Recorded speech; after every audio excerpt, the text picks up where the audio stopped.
Whenever you're casting, first of all, you're always looking for a really good actor, somebody that really has a lot of craft and is really very talented, who fits the part that you've created. For the role of Anakin, we had a formal screen test. 102, take one, Mark. To be honest, I went in with no expectations. I really wasn't thinking that, oh, I really want this part. It was just, wow, that's George Lucas. This is cool. In this particular case, I was looking for somebody who was very boyish and young, but had sort of a James Dean sullen edge to him. Annie? Anakin. Annie makes me sound like a little boy.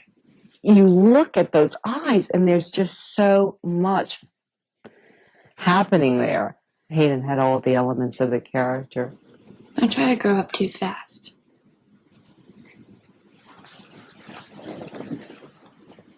I am grown up. About a week after my test, not even, I was lying in bed and got the phone call that I got the part. I never would have expected to be here right now. This is Star Wars. It's really, really cool. This is my first entry. Hayden's stepping into a huge part to play Anakin and to be the young Darth Vader, Yeah, they're liking me today. I was always the youngest ones, and I'm now not, so... It's funny, the first day I'd take my lightsaber out on set. I didn't even realize what I was doing. And the first take I did, I was like, wow. I was like, oh, no, you guys, you'll put that in later, won't you? I don't want to be, showing him how things are, because everyone has to find out for themselves. He's brilliant. I love him to death. He's a great kid. Anakin in this movie is a transitional character. He's going from a young Padawan learner to becoming aware of the fact there's more to him than that. He's always had a sense of longing for love in his life. Hayden's a wonderful actor. I'm really, really impressed by him, especially because he's very confident. And he's a much more complex character than the surface belies. It's not really a mystery. Everyone knows that I'm going to the dark side. It's kind of like the Titanic sinking. Excuse me for just a moment. Well, for me, it's just heaps of fun to go in and get dressed up as a Jedi every day and put on the boots and get to wear the cloak occasionally.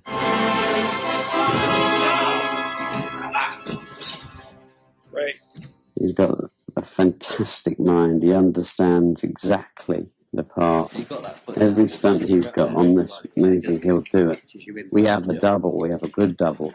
Hayden's actually too good, and I'm not really doing very much at all. I mean, he's fiercer than the double, and, he's made out of tough stuff. I was heavily involved in athletics and wanted to be a hockey player, wanted to be a tennis player. It's Star Wars, Why would you not want to be a part of every aspect that you could? I don't want anyone else on the screen trying to do my thing. I'll take a few bruises for the team. The stuntman in me. As much as it is my character, it's all coming from George's head. He is the definitive of how it should be played. So you have to pay attention. Well, Hayden is actually a very talented actor. He's very good, very professional, works really hard.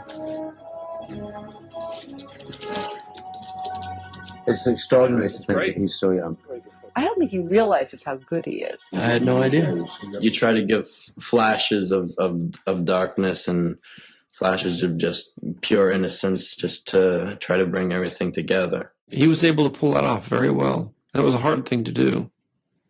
Giving yourself to the Jedi means giving your whole life. Well, cut that.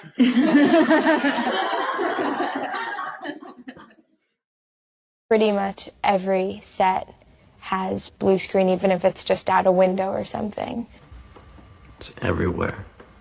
I think I've been on one set where there hasn't been any blue screen. So for us to shoot in film and then scan it into a computer is a ridiculous process. Right now, we can shoot on high def, and 50 minutes after we shoot a 50-minute cassette, it's inside the computer.